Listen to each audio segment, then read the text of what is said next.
My violent father trained me to snitch on my mother so he could discipline her, and if I didn't do as he said, he'd discipline me. So I broke and called CPS. But my dad lied his way out of it, and now knows I wanted to imprison him. I don't even know what he's going to do. I was 5 years old when my mom burnt my food. It was my favorite, a grilled cheese sandwich, so I immediately burst into tears. Suddenly, I heard my dad's footsteps stomping down the stairs. My mom's eyes became filled with fear, and she placed her hand on my mouth to stop me, but this only made me cry harder. Son, go to your room. My dad's tone was stern and cold. As soon as I shut the door behind me, I heard the yelling, I married your sorry A, and you can't even cook our son an effing meal? My blood turned cold, and that's when I heard it. It sounded like my mom had collapsed to the floor. I instinctively ran out to check on her, and that's when I saw the area around her eye had completely swelled up. I fell to my knees to hug her and comfort her, but that's when my dad spoke. Son, no need to comfort this W word. She got what she deserved. I tried to ignore him and keep going, but stopped when he eventually started threatening to hit me too. From there, my dad encouraged me to tell on my mom every day, any spot in the house that was left unclean, anytime she was late picking me up. He told me it was to help her be better and that it was the best thing for the family. But when that didn't work, he started wailing on me whenever I didn't tell him. That's how most of my childhood was spent, being a surveillance camera. And sometimes I told my mom I would keep her mistakes a secret, but she would get really mad. No, do what your father tells you, she said, her voice assertive and stern. So for years I assumed that it was just a normal part of family life, that abuse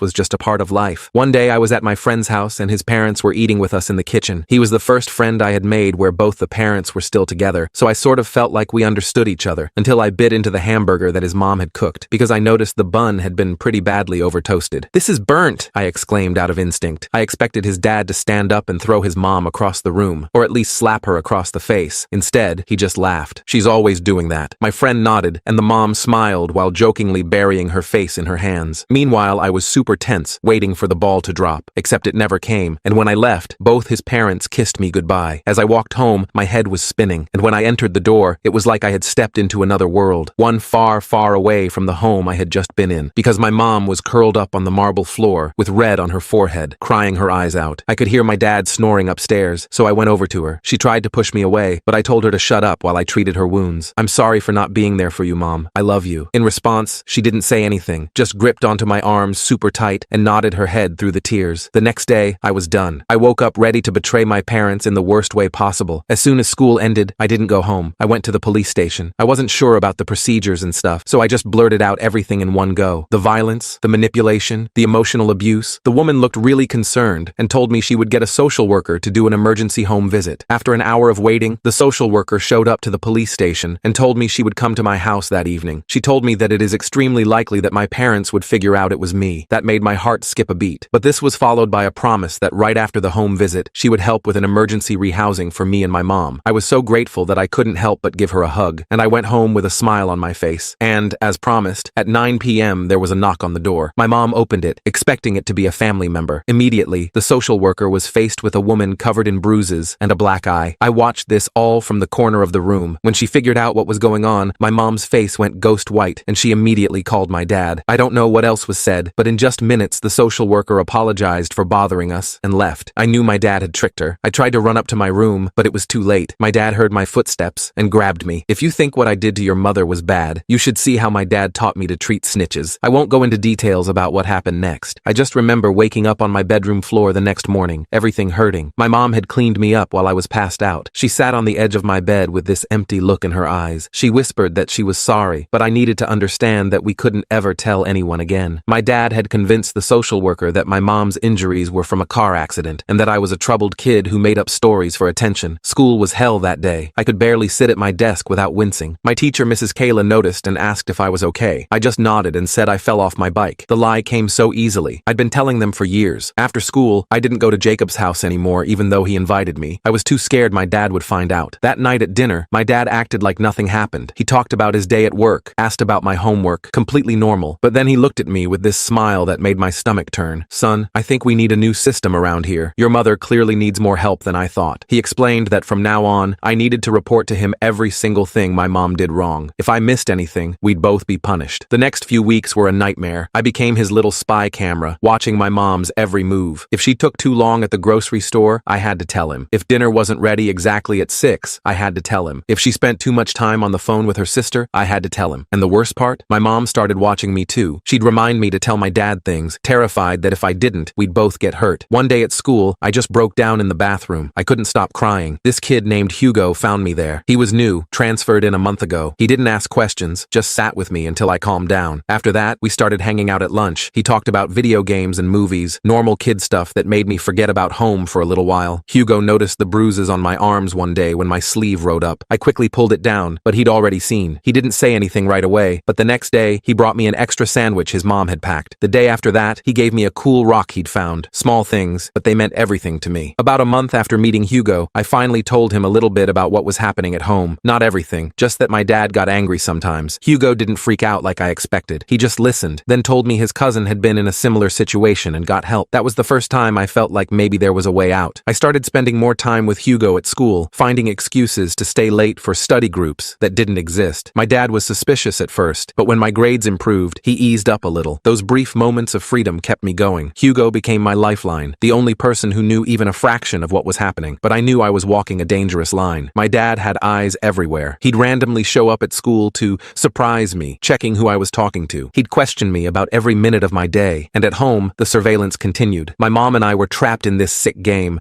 both trying to protect each other while knowing we couldn't. One day after school, Hugo asked if I wanted to come over to his house. I froze up. I hadn't been to anyone's house since Jacob's, and that experience had changed everything. I made up some excuse about needing to help my mom with something. Hugo looked disappointed but didn't push it. His eyes lingered on me for a moment, as if trying to decode what I wasn't saying, before he shrugged and walked away. When I got home, my dad was waiting by the door. "You're 7 minutes late," he said, checking his watch. My stomach dropped like a stone. I explained about a teacher keeping us after class, which was actually true for once. He stared at me for what felt like forever, his cold eyes dissecting my expression, before nodding. "Go tell your mother dinner better be ready in 20 minutes. His voice was calm, which somehow made it worse. I found my mom frantically chopping vegetables in the kitchen. Her hands were shaking, making the knife slip dangerously close to her fingers with each cut. I whispered that Dad wanted dinner in 20 minutes. She just nodded, not looking up. I noticed a fresh bruise on her wrist, purple and yellow against her pale skin, but didn't say anything. What was the point? Instead, I started setting the table, trying to help without being obvious about it. The clink of each plate against the table felt deafening in the silent kitchen. That night, I lay in bed thinking about Hugo's invitation. A small part of me wanted to go, to see what a normal house looked like again, to sit in a living room without measuring every word, every movement. But a bigger part was terrified of what would happen if my dad found out. He'd made it clear after the social worker incident that any attempt to reach out for help would end badly for both me and my mom. I still had the scars to prove it. The next morning at breakfast, my dad announced he'd be home early. "I want to hear about your day, son." Every detail. The way he said it made my skin crawl, like insects were marching up my spine. I nodded, keeping my eyes on my cereal, watching the flakes slowly turn soggy in the milk. My mom accidentally dropped a spoon, and we both flinched at the sharp clatter. My dad just smiled, taking a slow sip of his coffee. School that day was a blur. Hugo kept talking about some new video game, his hands animated as he described the graphics and gameplay, but I couldn't focus. All I could think about was what would happen when I got home. During lunch, Hugo finally noticed something was wrong. "Dude, you okay? You haven't said like 2 words all day." He pushed his chocolate milk toward me, a peace offering. I shrugged and mumbled something about being tired. Hugo didn't buy it. He leaned in closer, his voice dropping to a whisper. "Is it your dad again?" I quickly looked around to make sure no one heard him. The cafeteria was noisy, with kids shouting and laughing, but still, you never knew who might be listening. "Just drop it, okay?" I snapped, harsher than I intended. Hugo looked hurt, his shoulders slumping, and I immediately felt bad. He was the only friend I had. "Sorry," I muttered, "just not a good day." I picked at my sandwich, unable to stomach even a bite. After school, I rushed home, making sure to be exactly on time. My dad was sitting in the living room, waiting. He patted the couch next to him, the leather creaking under his hand. "Tell me about your day, son." I recited my classes, what we learned, what homework I had, normal stuff. Then he asked who I talked to. I mentioned a few kids from class, carefully avoiding Hugo's name. Something told me to keep Hugo secret, to have one thing that was just mine, one friendship he couldn't control or destroy. "Any new friends?" he pressed, his eyes never leaving my face. My heart started racing, pounding so hard I was sure he could hear it. "Not really," I said, trying to sound casual. "Just the usual kids." I picked at a loose thread on my jeans, trying to appear bored rather than terrified. He nodded slowly, but I could tell he didn't believe me. "Your mother tells me you've been mentioning someone named Hugo." My blood went cold. I'd forgotten that I'd told my mom about Hugo a few weeks ago, during one of those rare moments when my dad wasn't around. She must have reported it to him, like she was supposed to, like we were both supposed to report everything. "Oh yeah," I said quickly. "He's new. We worked on a project together." I tried to make it sound unimportant, just another kid in class, not the only person who seemed to notice something was wrong. My dad leaned back, studying my face. "Invite him over sometime. I'd like to meet your friends." His smile didn't reach his eyes, which remained calculated calculating and cold. The thought of Hugo coming to our house terrified me. He's really busy with sports and stuff, I lied. Maybe sometime though. I held my breath, hoping he would drop it. The subject dropped, but I knew it wasn't over. My dad never forgot anything. His memory was like a steel trap, catching every mistake, every lie, every secret. That weekend, I was cleaning the garage as punishment for not reporting that my mom had spent 10 extra minutes on the phone with her sister. My arms ached from moving boxes, and dust coated my throat. My dad came out with 2 beers and handed one to me. I was 12. I'd never had alcohol before. The bottle was cold and unfamiliar in my hand. "Drink," he said. It wasn't a request. His tone left no room for refusal. I took a sip and nearly gagged. It tasted awful, bitter and sour at the same time. He laughed, the sound echoing in the garage. "Your grandfather gave me my first beer when I was your age," he said, taking a long drink from his bottle. "Told me it would put hair on my chest, make me a man." He looked at me with those cold eyes. "You want to be a man, don't you?" I nodded and forced myself to take another sip. My dad smiled, seemingly satisfied. "Men take care of their families," he continued. "They make sure everyone follows the rules. That's what I'm teaching you." He placed his heavy hand on my shoulder, squeezing until it hurt. I just kept nodding, feeling sick from the beer and his words. He went on about how my mom needed a firm hand, how women were naturally disorganized and emotional, how lucky she was to have him, how lucky I was to have him as a father, teaching me these important lessons. I stared at the concrete floor, watching a spider scurry into a crack, wishing I could disappear as easily. By Monday, I was a mess. I couldn't sleep, couldn't eat. The beer had made me sick, but the fear was worse. Hugo noticed right away, his eyebrows drawing together in concern. During gym class, he saw the bruises on my back when I changed shirts, dark purple marks where my dad had pushed me against the wall. This time, he didn't stay quiet. "Dude, what the hell happened to you?" he whispered, eyes wide with shock. I quickly pulled my shirt down, fabric catching on my still tender skin. "Fell down the stairs," I muttered, the same excuse I'd been using for years. The words felt hollow, rehearsed. Hugo shook his head. "That's not from falling downstairs. My cousin used to say the same thing, but it was her stepdad hitting her." His voice was low but intense, his eyes darting around to make sure no one else was listening. I felt panic rising in my chest, constricting my breathing. "Just drop it, okay? It's not like that." I slammed my locker shut, the metal clang making us both jump, but Hugo wouldn't let it go. After school, he followed me partway home, talking the whole time about how his cousin finally told someone and got help, how things got better for her, how they could get better for me too. The autumn leaves crunched under our feet as we walked, the sound punctuating his words. "You don't understand," I finally snapped. "They already tried to help. It made everything worse." I told him about the social worker, how my dad had manipulated her, how badly I'd been punished afterward. The words tumbled out, a dam breaking after years of silence. Hugo looked shocked but determined, his jaw set in a way I hadn't seen before. "Then we need better evidence. My mom works at the hospital. She deals with this kind of stuff all the time. She knows what to look for." The thought of another adult knowing terrified me. "Number, you can't tell anyone. Promise me, Hugo." I grabbed his arm, my fingers digging into his jacket. He reluctantly promised, but I could tell he was still thinking about it. We parted ways at the corner, and I hurried home, checking the time obsessively to make sure I wasn't late. The clouds overhead matched my mood, gray and threatening. That night, my dad was in a weird mood, almost cheerful. He brought home pizza, which never happened. The greasy box sat in the center of our table like an alien object. My mom and I exchanged confused glances across the table. Then he dropped the bomb. "I ran into the father of your friend Hugo today," he said casually, watching my reaction. "Nice guy, works at the bank. We're having them over for dinner this weekend." He took a bite of pizza, cheese stretching between his mouth and the slice. I nearly choked on my pizza. "What? How did you—" "Small town, son. People know people." He smiled that smile that never reached his eyes. "I thought it would be nice for you to have friends over, like normal families do." His emphasis on normal made my stomach churn. The message was clear. He was reminding me that he controlled everything, even my friendships. And now he was going to get close to Hugo's family, probably to make sure Hugo couldn't help me. I pushed my plate away, appetite gone. The next day at school, I frantically told Hugo about the dinner. "You can't come," I insisted. "Tell your parents you're sick or something." My words came out in a desperate rush. Hugo looked confused, his forehead creasing. "Why? Maybe this is good. My parents can see what's happening." I shook my head, frustration building. "You don't get it. My dad is really good at seeming normal to other adults. He'll charm your parents, and then if you ever try to tell them about me, they won't believe you." I'd seen it happen before, watched adults fall under his spell, but it was too late. Hugo's parents had already accepted the invitation. They were excited to meet my family. Hugo promised he'd try to get his mom alone, to show her my bruises, but I knew it wouldn't work. My dad never left me alone with other adults. He was too careful, too controlling. The dinner was a nightmare dressed up as a normal family gathering. My dad was charming, funny, the perfect host. He told jokes that made Hugo's parents laugh, served drinks with a flourish. My mom wore long sleeves to cover her bruises and smiled so much her face must have hurt. I sat next to Hugo, barely speaking, watching my dad win over his parents. The food stuck in my throat, each bite requiring effort to swallow. Hugo's dad, Mr. Campbell, worked at the local bank. His mom, Mrs. Campbell, was a nurse at the hospital, just like Hugo had said. They were were nice, normal people who had no idea they were sitting at a table with a monster. They complimented our house, thanked my mom for the meal, and treated my dad with the respect he demanded from everyone. At one point, Hugo tried to steer the conversation toward child abuse cases Mrs. Campbell had seen at work. My dad smoothly changed the subject, then gave me a look that made my blood run cold. He knew exactly what Hugo was trying to do. I kicked Hugo under the table, silently begging him to stop. After dinner, while our parents had coffee in the living room, Hugo and I went to my room. "Your dad seems nice," Hugo whispered, looking confused. "Are you sure?" "Yes, I'm sure," I hissed. "That's how he fools everyone. Just drop it, okay? You're making things worse." I paced the small space between my bed and desk, unable to sit still. Hugo looked hurt, his shoulders slumping. "I'm just trying to help." "Well, don't." I was scared and taking it out on him. Deep down, I knew he was just trying to be a good friend, but all I could think about was what would happen after his family left, the punishment that would surely come. When the Campbells finally went home, my dad closed the door behind them and turned to me with that same smile. "Nice family," he said, though Hugo seems to have quite an imagination. His father mentioned he's been telling some concerning stories at home. His voice was light, but his eyes were hard as flint. My stomach dropped. Somehow,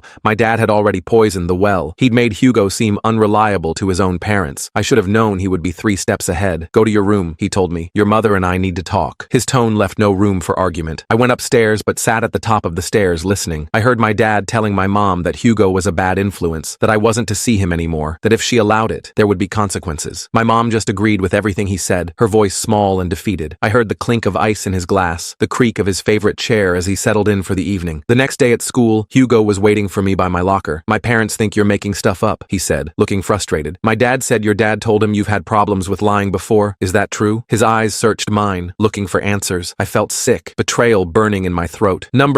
Yes. That's what they tell people when I try to get help. "See? I told you it wouldn't work." I slammed my locker shut, the sound echoing in the hallway. Hugo looked conflicted, shifting his weight from one foot to the other. "My mom's a nurse. She'd recognize abuse if she saw it. Not if she never sees it," I said bitterly. "My dad's too smart for that." I turned away, unable to look at the pity in his eyes. Over the next few weeks, my dad systematically destroyed my friendship with Hugo. He told the school counselor that Hugo was a bad influence, requesting we be placed in separate classes. He befriended Hugo's parents, feeding them stories about my behavioral issues and tendency to make up stories for attention. He even suggested I might need therapy. Each move was calculated, designed to isolate me completely. The final blow came when Hugo's parents found some of my texts on his phone where I was describing what my dad did to us. Instead of believing it, they thought I was a troubled kid dragging their son into my problems. They banned Hugo from hanging out with me. The one lifeline I had was severed with surgical precision. At school, Hugo tried to stay friends, but it was hard. We couldn't hang out after school, couldn't text without his parents checking his phone. Eventually, he started hanging out with other kids, giving me sad looks across the cafeteria. I'd watch him laugh with other friends, feeling like I was looking through a window at a life I couldn't have. I was alone again, and my dad knew it. He'd won. His victory was evident in the way he relaxed at home, less vigilant now that my potential ally had been neutralized. My mom grew more withdrawn than ever. She moved through the house like a ghost, doing everything perfectly to avoid punishment. Sometimes I caught her staring at me with this heartbroken look, like she wanted to say something but couldn't find the words. Other times, she seemed almost angry with me, like I'd made things worse by trying to get help. The weight of her silent blame was almost as heavy as my dad's punishments. One night, I overheard my dad talking to her in their bedroom. "The boy's turning out just like you," he said, his voice dripping with disgust. "Weak, pathetic, can't even keep his mouth shut." The words slithered under the door, poisonous and sharp. My mom didn't respond, but I heard something hit the wall. A thud followed by silence. I ran to my room before he could catch me listening, my heart pounding in my ears. The next morning, my mom had a fresh bruise on her cheek, a vivid purple stain spreading across her pale skin. My dad told me it was because I'd been slacking on my reporting duties. "Your mother needs structure," he said, buttering his toast with precise movements. "When you fail to help me provide that, she suffers. Is that what you want?" I shook my head, hating him, hating myself for not being able to stop him. That's when I decided I needed a new plan. If adults wouldn't help me, I'd have to help myself. I couldn't keep living like this, watching my mom fade away, feeling myself disappear a little more each day. I started keeping a journal, hiding it under a loose floorboard in my closet. I wrote down everything: dates, times, descriptions of what my dad did to us. I knew it probably wouldn't help, but it made me feel like I was doing something, like someday someone might read it and understand. The pen scratching against paper became my small act of rebellion, a way to preserve the truth he tried so hard to erase. For weeks, I documented everything. The time he threw a plate at my mom because dinner was cold, ceramic shards scattering across the kitchen floor. The time he locked me in the basement for forgetting to report that she'd spent too long on the phone, leaving me in the dark for hours. The time he made me watch while he hit her, telling me this is what happens to women who don't respect their husbands. Each entry was a piece of evidence, a small stone in what I hoped would eventually become a wall of truth. But I got careless. One day, I left the journal out when I went to the bathroom. When I came back, my dad was sitting on my bed, reading it. My heart stopped, the world freezing around me. "Interesting stories," he said, flipping through the pages. "Quite the imagination you have." His voice was calm, almost amused. I stood frozen in the doorway as he slowly tore the journal to pieces. "Did you really think this would help?" he asked, letting the scraps fall to the floor like confetti. "Who would believe you over me? I'm a respected businessman. You're just a kid with a history of making things up." He stood up and walked toward me. I backed away until I hit the wall, the doorknob digging into my back. "Clean this up," he said, gesturing to the torn pages. "And if I ever find anything like this again, what happens to your mother will be your fault. Understand?" I nodded, tears streaming down my face. After he left, I gathered the torn pages, my hands shaking. All that work, all that evidence, gone. I felt more hopeless than ever, kneeling among the fragments of my failed attempt at justice. But something inside me refused to give up. If a written journal was too risky, I needed something else, something he couldn't find and destroy, something that would make adults believe me. The next day at school, I approached Hugo during lunch. We hadn't really talked in weeks. "I need to borrow your phone," I whispered. "Just for a day, please." I held my breath, waiting for him to tell me to get lost. Hugo looked surprised, but nodded. "My parents got me a new one. You can have my old one. They don't check it anymore." He slipped it to me under the table, the device warm from being in his pocket. "The charger's in my locker. I'll get it to you after class." That night, I hid the phone in a vent in my room, carefully replacing the cover so it looked untouched. I waited until my parents were asleep, then took pictures of my mom's bruises while she was sleeping. I recorded my dad's rants through the wall when he thought no one could hear. I documented everything, my finger trembling as I pressed the shutter button, capturing images I knew could change everything. My surveillance system became more sophisticated over the next 2 weeks. I discovered the phone had a motion-activated recording feature, so I positioned it strategically whenever my dad was likely to explode. I hid it behind books on shelves, inside empty cereal boxes in the kitchen, even taped under the dining table. Each night, I'd retrieve it and review what I'd captured, saving the most damning evidence to a password-protected folder. I recorded him threatening my mom when she spent an extra $10 at the grocery store, his voice eerily calm as he described exactly how he would hurt her. I captured video of him forcing me to recite my mom's mistakes while she stood trembling in the corner. Most chillingly, I recorded him explaining his surveillance system to me, how a real man keeps his family in line by knowing everything they do. For 2 weeks, I collected evidence. I was careful, making sure my dad never suspected anything. I even pretended to be more compliant, reporting my mom's mistakes without being asked, earning his approval. It made me sick, but I knew I needed him to trust me. Each good son act was a cover for my secret rebellion. Then disaster struck again. My dad noticed Hugo and me talking at school during a parent-teacher conference. He didn't say anything that night, but the next day, he went to Hugo's parents and told them Hugo had stolen money from our house during the dinner. It was a complete lie, but Hugo's parents believed my dad over their own son. His trustworthy facade had worked its magic again. Hugo was grounded, his phone privileges revoked. Our tenuous connection was severed completely. At school, he wouldn't even look at me anymore. His parents had forbidden any contact. I watched him walk past me in the hallway, eyes fixed straight ahead, and felt another piece of hope die. I was devastated, but still had the phone with all the evidence. I just needed to figure out who to give it to. The social worker who had come before had been easily manipulated. The police might not believe a kid over an adult. I needed someone who would take me seriously, someone my dad couldn't charm or intimidate. Then I remembered Mrs. Kayla, my teacher from earlier that year. She had always been kind, always noticed when something was wrong. She had once asked about a bruise on my arm, and though I'd lied, I remembered the genuine concern in her eyes. Maybe she would help. I approached her after class one day. "Mrs. Kayla, can I talk to you about something important?" My voice was shaking, my hands clenched at my sides to stop their trembling. She looked concerned and nodded. "Of course, sweetheart. What's going on?" She cleared a space at her desk, inviting me to sit. I took a deep breath and showed her some of the pictures on the phone. Her face went pale, her hand covering her mouth. "How long has this been happening?" she asked quietly. "As long as I can remember," I admitted. "I tried to get help before, but my dad convinced everyone I was lying." The words came easier now, with evidence to back them up. Mrs. Kayla looked determined, her initial shock hardening into resolve. "Not this time," she said. "This is clear evidence, but we need to be careful. Your father can't know you came to me." She reached across the desk and squeezed my hand. She explained that she was a mandated reporter, which meant she had to report suspected abuse, but she promised to make sure it was handled differently this time. She would contact the original social worker, show her the evidence, and make sure multiple people were involved, so my dad couldn't manipulate just one person. She outlined the plan carefully, making sure I understood each step. For the first time in months, I felt a glimmer of hope. Mrs. Kayla kept the phone for safekeeping and told me to act completely normal at home. "Don't give your father any reason to suspect anything," she warned. "We'll move quickly, but carefully." That week was the longest of my life. I went home each day, played my role, reported my mom's mistakes, and pretended everything was normal. My dad seemed pleased with my compliance, even letting me watch TV after dinner one night, a rare privilege. I sat beside him on the couch, every muscle tense, counting the hours until Friday. Then on Friday, Mrs. Kayla pulled me aside after class. "It's happening tonight," she whispered. "The social worker is coming with a police officer and a child advocate. They'll be there at 7. Just stay calm and tell the truth." I nodded, my heart racing with fear and hope. This was our last chance. If it didn't work this time, I didn't know what would happen to us. But for the first time, I dared to imagine a different life. One where my mom and I could breathe freely, where we didn't have to measure every word, every step, where we could be safe. I went home that Friday with my stomach in knots. Every step toward my house felt like walking toward a cliff edge. I kept checking the time on the school clock, calculating how many hours until 7 p.m. The weight of what was about to happen made it hard to breathe normally. My dad was in a good mood when I got home, which somehow made everything worse. He was whistling in the kitchen, making himself a sandwich. My mom was folding laundry, her movements mechanical, her eyes fixed on the clothes like they held some secret code. I noticed fresh bruises on her wrists, peeking out from under her sleeves when she reached for another shirt. "Hey, sport!" my dad called out, his voice cheerful. "How was school?" He took a bite of his sandwich, mayo catching in the corner of his mouth. "Fine," I mumbled, dropping my backpack by the stairs. I tried to act normal, but my heart was hammering so hard I was sure he could hear it. "Just normal stuff." He nodded, seemingly satisfied with my answer. "Your mom's making pot roast tonight, your favorite." He winked at me like we shared some special secret, like we were just a normal father and son. I forced a smile and headed upstairs to my room, counting each step. 7 hours until the social worker would arrive. 7 hours of pretending everything was fine. I sat at my desk and pulled out homework, staring at math problems I couldn't focus on. The numbers swam before my eyes, meaningless symbols on a page. Around 6:30, I heard my dad's phone ring. He answered it in the living room, his voice drifting up the stairs. Something about work, a problem he needed to handle. I held my breath, hardly daring to hope. Then I heard the magic words. "Fine, I'll come in, but I won't stay long." His footsteps stomped toward the front door. "I'll be back in an hour. Dinner better be ready." The door slammed, and seconds later his car engine roared to life in the driveway. I ran to the window, watching his taillights disappear down the street. I couldn't believe our luck. Mrs. Kayla must have arranged this somehow,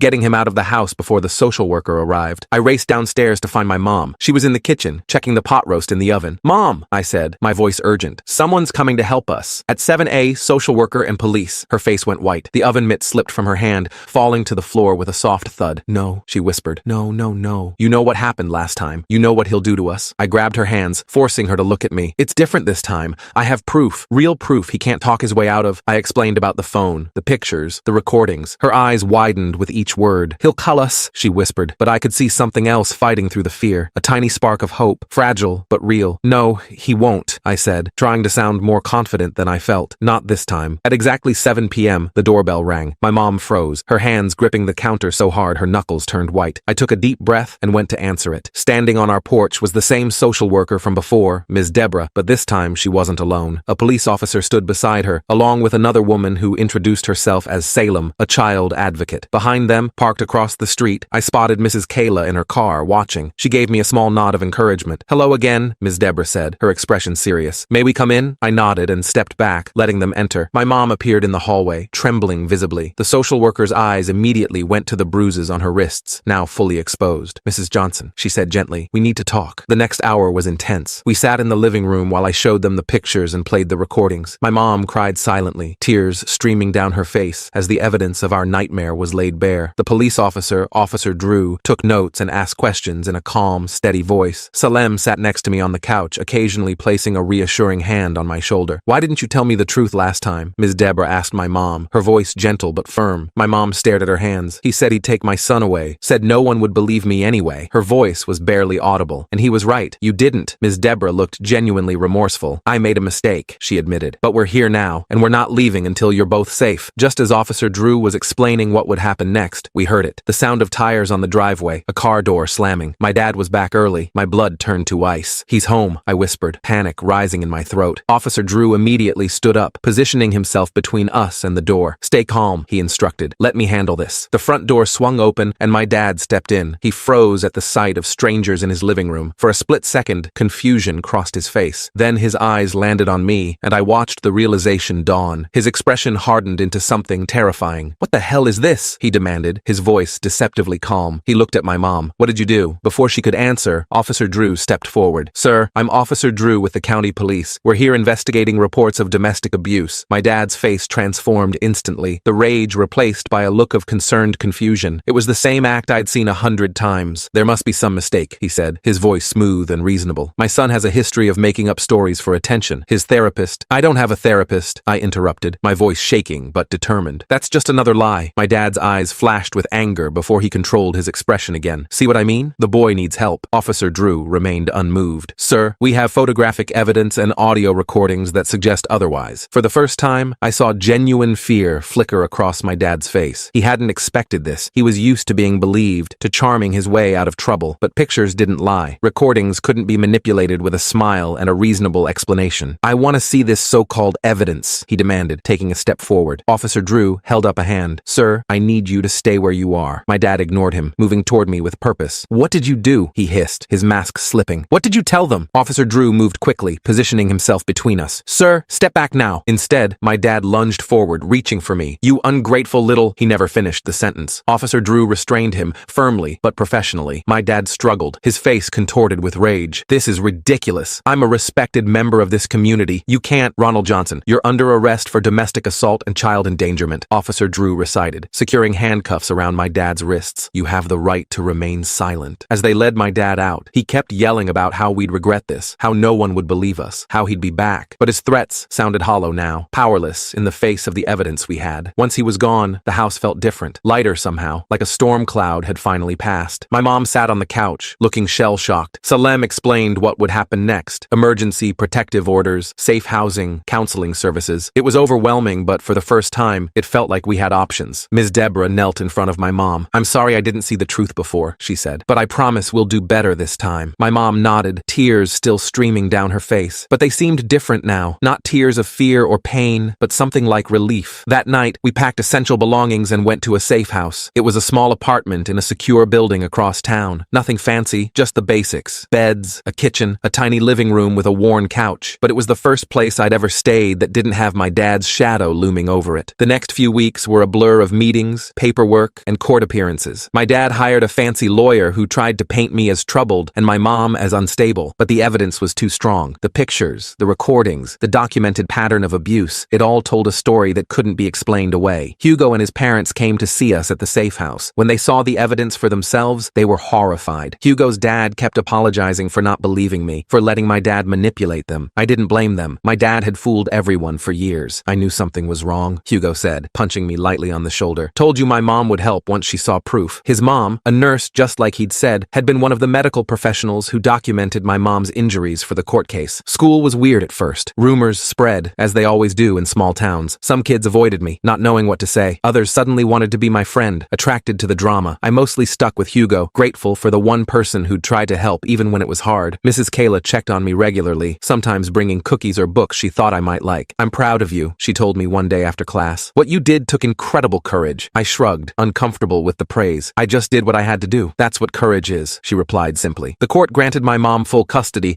and issued a permanent restraining order against my dad. He wasn't allowed within 500 feet of either of us. He eventually pled guilty to reduced charges to avoid a trial, which meant we didn't have to testify in court. Part of me was relieved, but another part wanted the world to hear exactly what he'd done to us. When my dad received his 2-year sentence, I felt conflicted. On one hand, it seemed impossibly short for the years of terror he'd inflicted on us. The prosecutor explained that with the plea deal, he'd likely serve even less time with good behavior, maybe just a year. But on the other hand, knowing he was locked away, even temporarily, gave us breathing room to start healing. The day of his sentencing, I sat in the courtroom and watched him being led away in handcuffs. He didn't look back at us, and I realized that was the first time in my life I'd seen him without any power over me. That night, I cried, not for him, but for all the years we'd lost. My mom started therapy and joined a support group for domestic violence survivors. Slowly, I watched her change. She stood straighter, spoke louder, started making decisions without looking over her shoulder for approval. She even got a job at a local bookstore, something my dad would never have allowed. I started therapy too. It was awkward at first. I wasn't used to talking about feelings or admitting when things hurt. My therapist, Dr. Natalie, was patient. She explained that recovery wasn't linear, that some days would be harder than others. She was right about that. Some nights, I still woke up in a cold sweat, convinced I heard my dad's footsteps on the stairs. Some days I caught myself watching my mom for signs of bruises that weren't there anymore. Old habits died hard. 3 months after we left, my mom and I moved into our own apartment. It was small but bright, with windows that let in actual sunlight. My mom painted the living room yellow, a color my dad would have hated. I got to choose the color for my bedroom, blue, like the sky. We bought secondhand furniture that didn't match, and hung pictures on the walls without measuring the exact distances between them. One night, night, I found my mom sitting on our tiny balcony, looking at the stars. I sat down beside her, and she put her arm around me. "Are you okay?" I asked. It was a question I'd started asking a lot, still half expecting her to hide the truth. She smiled, a real smile that reached her eyes. Not completely, not yet, but I'm getting there. She squeezed my shoulder. We both are, and she was right. We were getting there, one day at a time. There were still hard days, still moments when the past felt too close. But for the first time in my life, I wasn't afraid to come home. For the first time, it actually felt like home. My dad eventually got sentenced to 2 years, though he'd probably get out earlier with good behavior. Sometimes I worried about what would happen when he got out, but my mom reminded me that we were stronger now. We had support, evidence, and most importantly, we had each other. Last week, Hugo came over for a sleepover. We stayed up late playing video games and eating junk food. Normal kid stuff. At one point, his mom called to check in, and I heard him tell her everything was fine. Just a regular night at a friend's house. Nothing special, except it was special to me. Every ordinary moment felt like a miracle after years of walking on eggshells. Every boring, normal day was a victory. I'm 13 now. Sometimes it's hard to believe that just a year ago, I thought abuse was normal, that I thought families were supposed to hurt each other. Now I know different. Now I know what home is supposed to feel like. Safe.